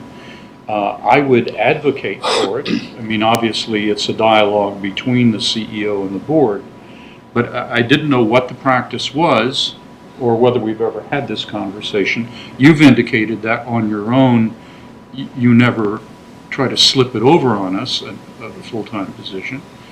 But I kind of like the idea of it being a part of the regular budget deliberation, understanding that things could occur during the year that might require authorizing an additional position. So The answer to your question, let me answer it succinctly.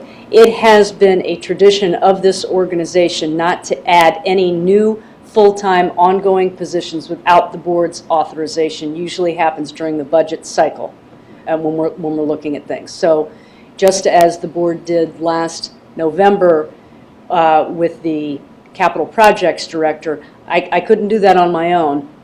I needed to come back to the board because it was an ongoing expense.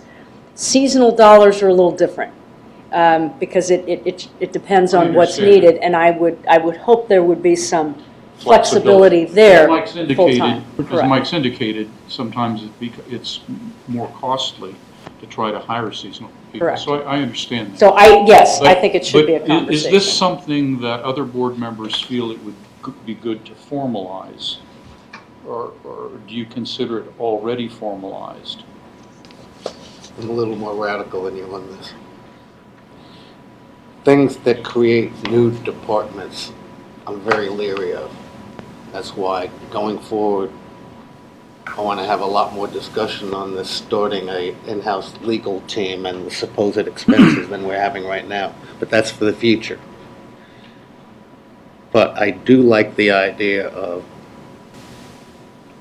a bigger dollar amount where excellent operational managers and the CEO have more flexibility, which is more of a, I just came from a week out in the West Coast, so it's more of their thinking than the East Coast corporate government thinking on this, that the managers, the CEOs, et cetera, can use employees, crossover from department to department as necessary, much more so than they do now.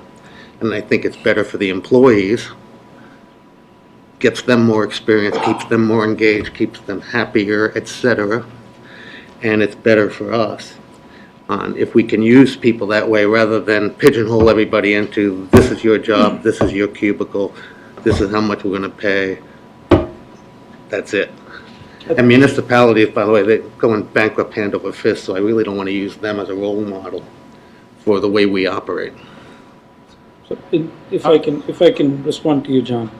I think in general, if the budget is going to be broken, if we look at it BVS, budget versus actuals on a periodic basis, which I'm hopeful that going forward, even if it's not happened in the past regularly, I'm hopeful that as part of the Treasurer's report, we'll do this BVA, analysis on a month-to-month basis, or at least on a quarterly basis, right?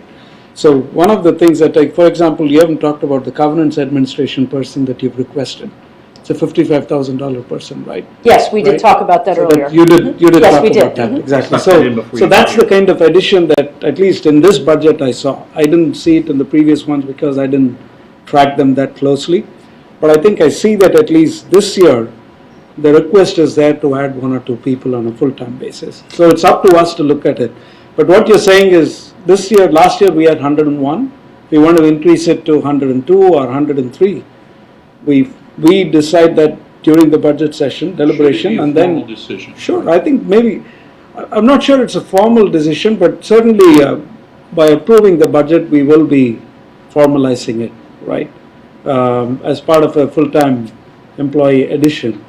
And this is something that maybe we can definitely think about it. I'm not sure it's necessarily a requirement to have the number of employees be exactly what we approve, but go ahead, Julie. But I want to hear the others' comments. Yeah, I before. was going to say, based on my experience from before of the previous budget cycle, right? And since then, I would say that what we've seen tonight is an indication that where there are people to be added, we're getting advance, thought in the budget cycle and the justification for why those people should be there.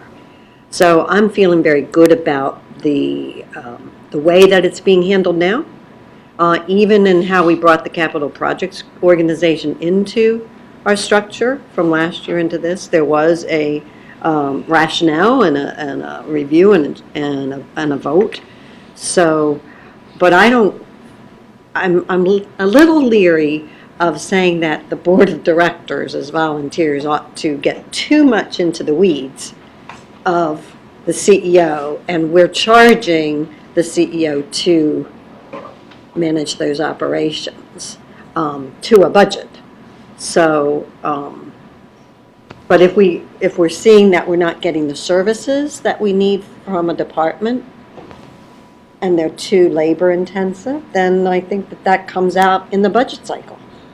And the things where we're saying, hey, these things aren't to our satisfaction.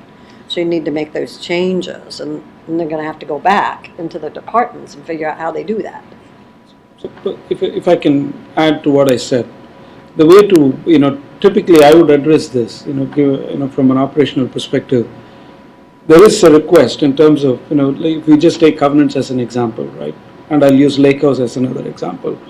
So there is a request that let's add, because of member comments, that if we hire one person, we can actually go back and see if people actually did what they said they were going to do, right? So as a board, we can decide whether that's a necessary resource from an organizational perspective. If in fact we want to enforce it that way, we have that follow through. And if we decide that no, that's not something we should be spending money on, they won't be hiring. That basically takes away that person. I'll talk about the option 3 in Lake House, right? We talked about the different option 1, option 2, option 3, which has 6 months of programs continuing into 2018 as well, just to continue through the school year, and then 6 months they go away. I'm assuming that will have some impact in terms of staffing. Right. Staffing as well as, whether it's seasonal or full-time, right? It's going to have some kind of impact. And there you should see the reduction, right? That's the type of analysis that I'm hopeful that when we actually look at Lake House as a standalone business, right? We can look at the people, we can look at the costs, we can look at the revenues. And I'm hopeful that I'll do that myself. I'm working on it. But if you have any comments on that? No, that is, I know that ask of taking a look will come in the next couple of months, so it's important. But does it make sense? Yeah, it does. And I ask the question because I've come from a different culture, a local government culture, where there's a strong reluctance to take on a structural, that is ongoing, budget obligation, especially like employment, because eliminating a position is a very painful thing for the whole organization. So, but that is the government structure and the way, and there's you always need flexibility. So what my question was, and several of you have responded to it, and I hear your comfort with more flexibility. And again, I realize I'm in a different culture. This isn't Kansas anymore. So, and secondly, I in no way want this to be seen as a criticism of Kate, the budget Kate has brought forward. In fact, I think it's a really masterful effort to address many of the concerns we've seen here. It's just a question of how do we want to do this. I'm curious, Eric or Victoria, whether you have a view. what I like about our approach to this now is that we are getting at that number of, of FTEs or full-time positions functionally. Yep. Right, and so what I fear would happen is we would either set a number that would be arbitrary and we would have to go in and trade, or we would get to the end and we would tally these up and it would be a rubber stamp. We would say, oh, you've got 102. I like the way we build this out now to say this will require this level of effort, and we can look at that, right, and say, do we need this many people in communications, right, and validate it based on an outcome, right, and then let that drive the decision. So I think that's my comfort level with determining the staff level. Is that where you are too? Yeah, I mean, I think it comes out in the wash with the budget as we look to see what each department needs. And as Sridhar said, as we continue to look at how we're performing against the budget, to say, do we have too much staff? Let's have this conversation about managing this portion of the budget to realize cost savings. So it's, yeah, you set your biannual budget, but then you kind of manage it through the process. So I think we're going in a good direction with this. Okay. And you can manage it by activity as well. If we Yes. say we want something, then we fund, the implementation of that. Okay, Thanks good. for Thank you. Any other comments? Yes. conversation. I have two questions, if I might. Yes. Anna left. I might Oh, you be able might to help answer. Okay, so the person that she's recommending adding, I was thinking that one of the interesting things I've noted is, we do a fair amount of covenants, inspections and whatever with clusters and stuff, and the clusters also have their own boards. Not so many on single-family dwellings, and I know that we've talked about getting that into the schedule. If I remember, about a year or so ago, we had those kind of discussions about when would we start doing a bit more, and how we would approach doing single families. And I'm also thinking that because a single family their neighbors are not like a cluster in a townhouse right beside them, so they don't have the disadvantage or advantage, however you want to look at it, of a neighbor saying, oh, they're not really adhering to what the cluster, what the agreement was for that individual dwelling. Roundabout, I'm trying to get to my question. And that is, would you anticipate that this post-DRB person would be more focused on single-family dwellings, applications and things that come before DRB and covenants? Has there been any thought about how that person's time might be allocated?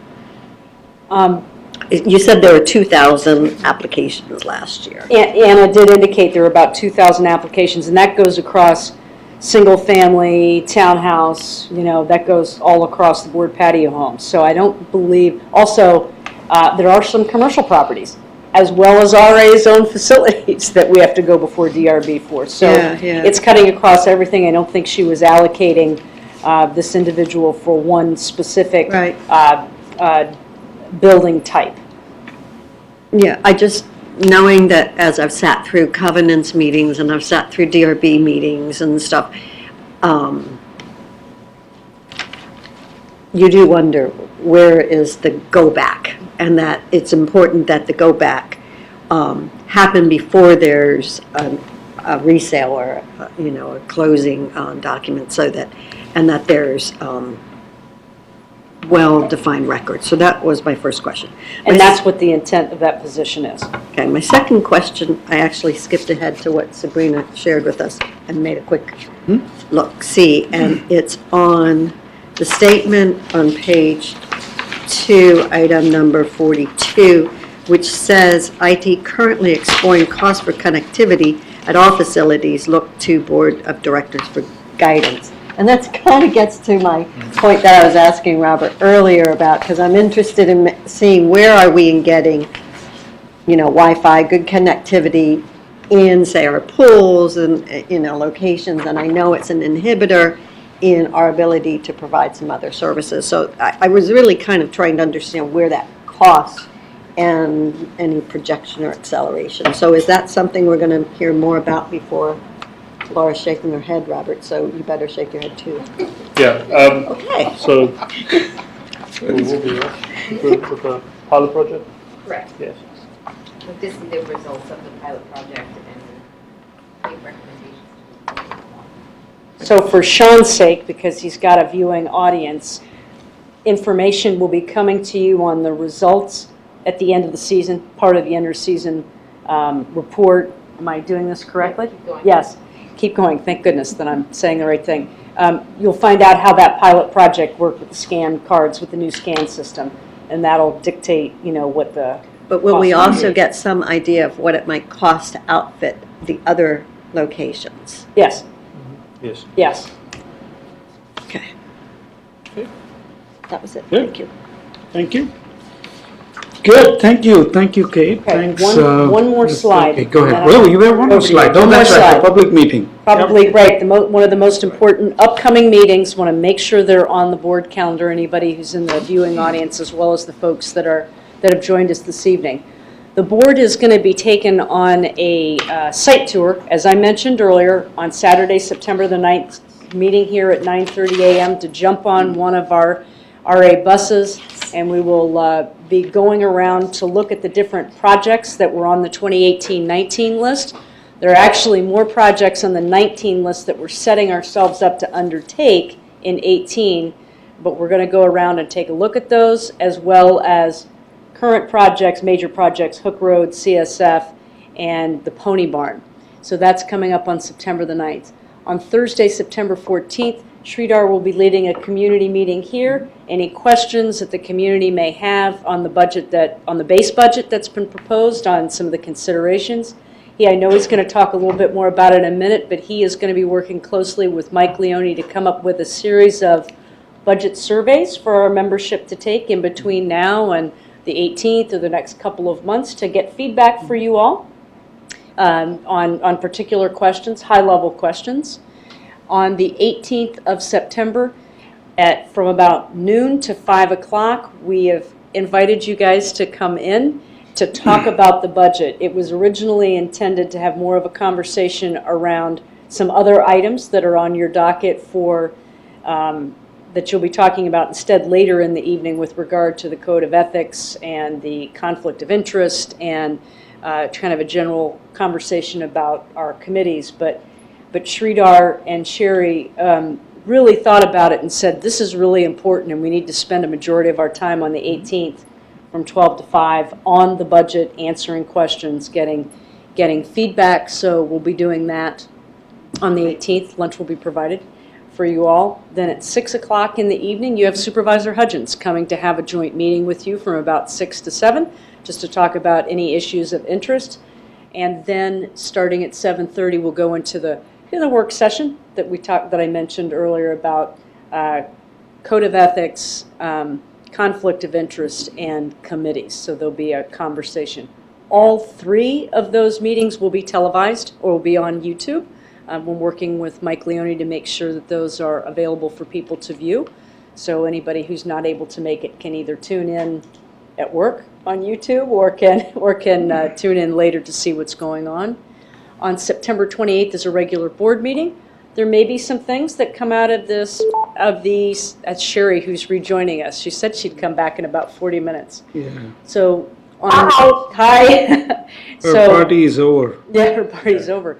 So on September the 28th, regular board meeting, anything coming out of the September 18th meeting that may change the look of the space budget, we'll present that to you again, so at least you've got a look at it, so if you're coming to some decisions on things. And then the next community meeting on the budget is scheduled for Sunday, October 15th, to be held at Lake House, again, being led by Sridhar. And again, it's to get community input, answer questions, whatever the case might be on this 2018 budget. Thank you. Can I make an advertisement for the September 10th community drop-in at Lake House, the 10 to 12, where we want to focus with PrAC on people's feelings about the pools and any additional comments as we begin to address that as part of the budget. Yeah. So I would encourage people to come join us on September 10th at the Lake House between 10 and 12, right? 10 and 12, and 10 we'll and make sure 12. that we add that and have specific focus on our board calendar for that, if anybody wants to talk about budget again, from a perspective of pool hours. Be helpful. Trying to better understand what we need in the pools going forward and what we've got and why we have what we have. Sure, Thank you. sure. So again, And so. the remaining are the member suggestions, and I was not going to go through those. I was going to talk about that a Sure, little do you want me bit. to Yeah, go sure. ahead and flip to So them, no, that's or- what I wanted to talk about was on the member suggestions.